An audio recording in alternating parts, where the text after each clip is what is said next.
또 9절 하반절을 보니까 또 자칭 유대 사람이라는 자들에게 내가 비방을 당하고 있는, 현재입니다, 당하고 있는 것도 나는 알고 있다 라고 말씀하고 계십니다.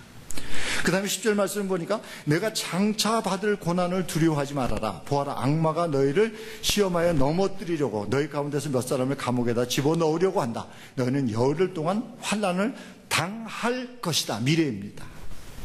이렇게 교회의 주인 되신 예수 그리스도께서는 교회인 우리가 당하는 모든 문제와 모든 일을 알고 계신다는 것입니다. 우리가 얼마나 가난한지 예수님께서 알고 계시면서도 죽도록 충성하라고 말씀하십니다. 우리가 어떤 억울한 비방을 받고 있는지도 주님께서 알고 계시면서 그 자리에서 죽도록 충성하라고 말씀하십니다. 우리가 어떤 시험을 당하고 있는지를 다 알고 계시면서도 바로 그 자리에서 죽도록 충성하라고 말씀하고 계시는 것입니다. 이렇게 교회에서 일어나고 있는 모든 일을 알고 계신 주님께서 교회인 우리에게 죽도록 충성하라고 명령을 하십니다. 그리고 죽도록 충성하는 자에게 생명의 면류관을 주신다고 약속을 하십니다. 데이빗 플랫 목사는 20대의 젊은 목사입니다. 젊은 목사로서 미국 알라바마 버밍햄에 있는 브루킬스 교회를 2006년서부터 20대 말에 담임을 시작했어요. 담임하게 되었습니다.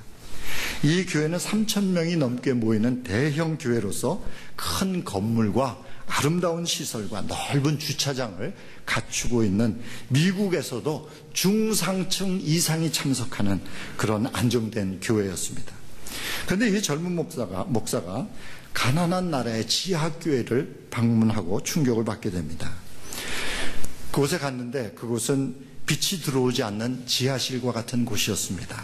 밖에서 알아볼 수 없도록 하기 위해서 빛이 들어올 만한 곳은 다 이렇게 천으로 가려져 있었어요.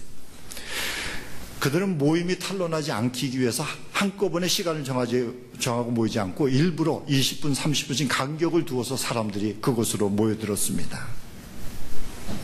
20명 정도의 가정교회 지도자들이 모여들었는데요. 그들은 자기가 섬기는 교인들의 어려움을 돌아가면서 이야기하기 시작을 했습니다. 어떤 교인들은 무서운 고문을 당하는 이단에게 끌려갔다는 이야기, 또 예배를 드리다가 정부 관리에게 들켜서 모든 재산을 몰수당하게 되었다는 그러한 이야기, 모두가 눈물을 흘리면서 자신이 섬기는 성도들이 당한 어려움에 대해서 이야기를 하는 것이었습니다. 그렇게 20명이 다 그렇게 이야기를 하고 돌아가자 한 지도자가 기도밖에는 할 수 있는 것이 없다면서 우리 기도하자고 엎드립니다.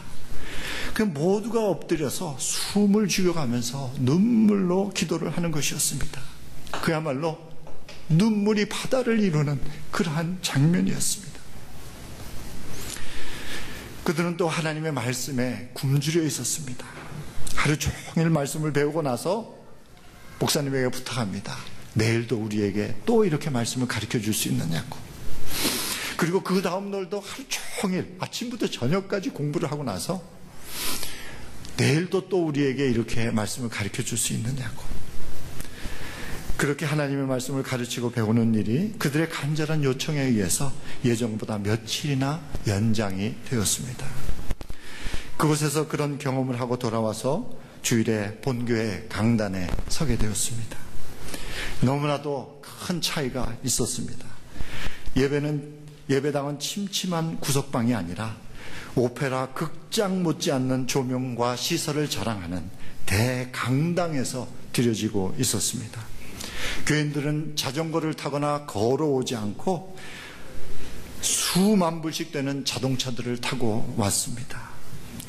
허름하고 땀에 젖은 옷이 아니라 모두가 멋지게 차려입은 채 땅바닥이 아니라 푹신푹신한 의자에 앉아서 예배를 드리고 있었습니다. 플랫 목사님은 이것은 아니라는 생각이 들었습니다. 우리가 예수 그리스도께서 교회의 주인이 되시며 모든 교회는 머리 대신 예수 그리스도의 몸이라는 성경적 진리를 인정한다면 이렇게 해서는 안 된다는 생각이 들었습니다. 그래서 교인들에게 자기가 보고 자기가 경험한 것을 다 이야기하고, 우리가 이 아름다운 건물을 헐어버리고 푹신한 의자를 다 내다 버릴 수는 없지만, 그래서 그들과 같은 똑같은 환경을 만들 수는 없지만, 그들과 같이 말씀을 사모해서 밤낮으로 성경 공부는 할 수 있지 않겠느냐. 그렇게 강하게 도전을 했습니다. 그랬더니 성경 공부 시간에 수천 명의 성도들이 모여들었습니다. 플랜 목사는 그렇게 모인 성도들과 함께 레디컬 실험이라는 것을 하였습니다. 레디컬이라는 단어는요, 극단주의자, 과격한 그런 뜻입니다. 레디컬 실험은 5가지 복음적인 삶을 1년 동안 충실하게 실행하고 자신이 삶이 어떻게 변화되는지를 보는 것이었습니다. 그 5가지는 이렇습니다. 첫째로, 전 세계를 위해서 기도하기. 둘째로, 내 자신만을 위해서 기도하는 것이 아니라 전 세계 교회를 위해서, 전 세계의 구원을 위해서 기도하는 것입니다. 두 번째로, 말씀을 샅샅이 읽기. 레위기에 복잡한 부분 넘겨서 읽는 것이 아니라 성경을 있는 그대로 다 읽기. 세 번째로, 재정을 의미 있는 곳에 사용하기. 네 번째로, 나를 필요로 하는 낯선 곳에 가서 섬기기. 다섯 번째로, 지역 교회에 헌신하기. 자기가 나가는 교회에 헌신하는 것입니다. 이 5가지 내용의 삶을 1년 동안 충실하게 시행하면 당신의 심령이 생명력으로 넘치게 될 것이라고 성도들을 도전한 것입니다. 그랬더니 많은 분들이 이 시험을 했어요. 그리고 자신들의 삶이 놀랍게 변화되고 교회가 생명으로 넘쳐나는 것을 경험하게 되었습니다.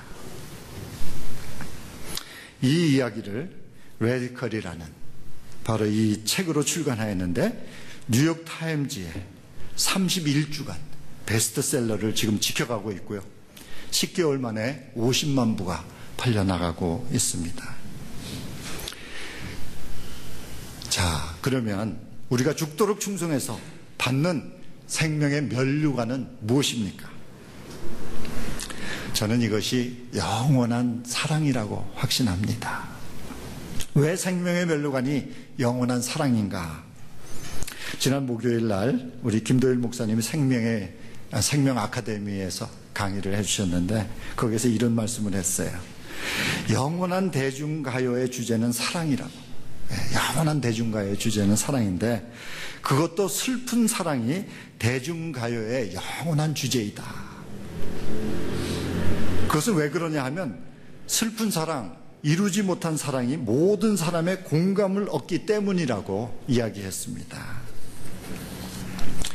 이 사실은 2가지 중요한 진리를 우리에게 가르쳐 줍니다. 하나는 우리 모두가 본능적으로 사랑을 갈망하고 있다는 것입니다.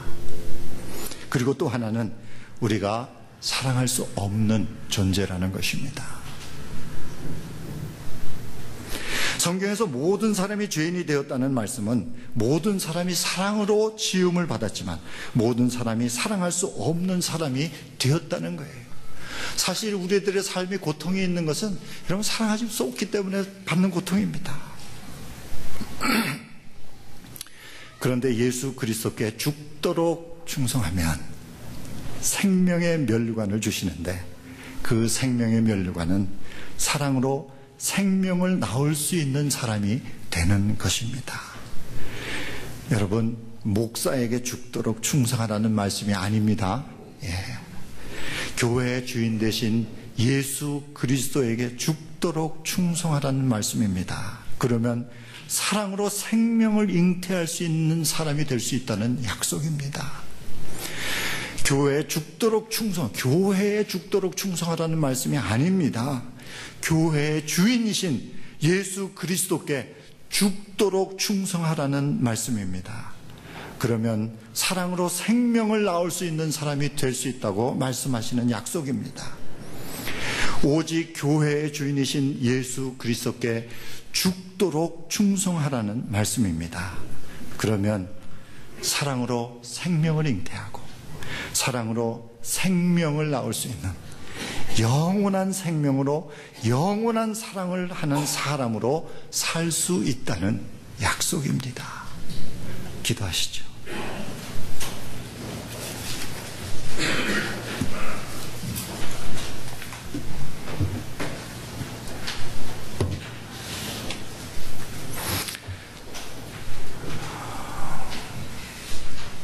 우리가 받는 시험은 감옥에 가는 것이 아닙니다.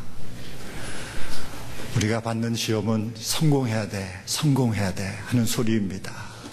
돈 벌어야 돼, 돈 벌어야 돼 하는 소리입니다. 돈 벌어서 남준이 널 위해서 살아야 돼 하는 소리입니다. 이 시험 가운데에서 이 시험을 이기고 주님께 충성하라고 주님께서 말씀하십니다. 주님, 내가 주님께 충성하면서 살겠습니다. 충성하면서 살겠습니다. 하나님께 나아가는 시간이 되기를 바랍니다.